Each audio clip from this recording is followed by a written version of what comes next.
Part. I call the honourable member Ian Lees-Galloway.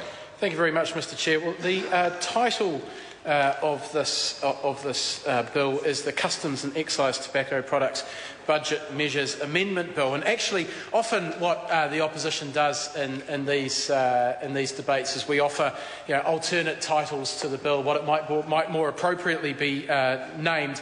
But actually, in this case, I think that this is an appropriate title, and in fact, the title reveals what the actual intentions of the government are in this bill, because it specifically is titled is about excise tobacco products budget measures.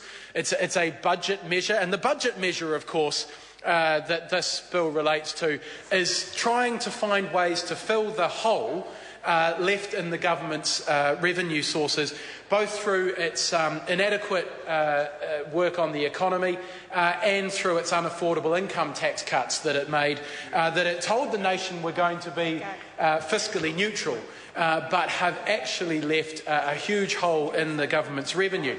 And as the debate has gone on tonight, we've actually come to understand just the real significance of this legislation, because it does two things, part one and part two. The first part is a massive increase in revenue for the government to make up for some of that lost revenue, with no hypothecation into any smoking cessation measures or any treatment of diseases which are related to smoking.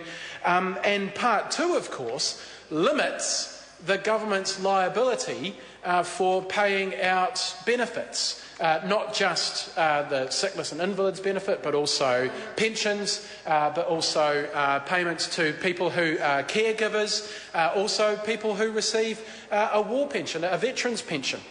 So this is actually, as much as we on this side of the House are really pleased to see the government doing something which we know one of the results of this bill will be to have an impact on the number of people who are smoking and the amount that they smoke. The more and more that we analyse this piece of legislation, the more it is revealed that this has got more to do with trying to increase revenue for the government and limit its costs than it does with anything to do with health. Let's look at the facts. It wasn't introduced by the Health Minister.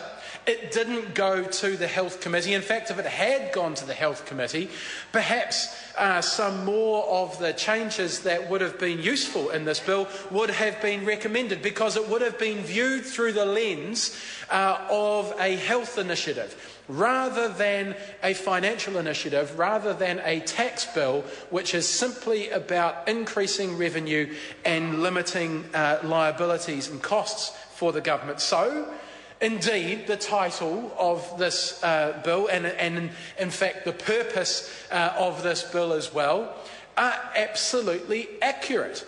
They are absolutely accurate, because it makes no mention of health measures. It makes no mention of trying to reduce the incidence of smoking. It makes no mention of trying to ensure that fewer people die of tobacco-related disease every year. It makes no mention of improved funding for tobacco health initiatives. It makes no mention of any of that. All this bill does is increase revenue and reduce costs. Also, if this was a health initiative and the government was focused on ensuring that every smoker was going to be properly impacted by this legislation, then we wouldn't see the deliberate targeting of people who receive a benefit in the way that we see in part two of this legislation. The government had an option. It had the option to remove the tobacco excise increase from the CPI calculation for everybody. But it didn't do that. It could have, but it didn't. It chose instead to deliberately pick on people who get some form of government assistance, whether it be through working for families, whether it be through a veteran's pension, whether it be through superannuation, whether it be because that person is a caregiver, for a whole host of reasons.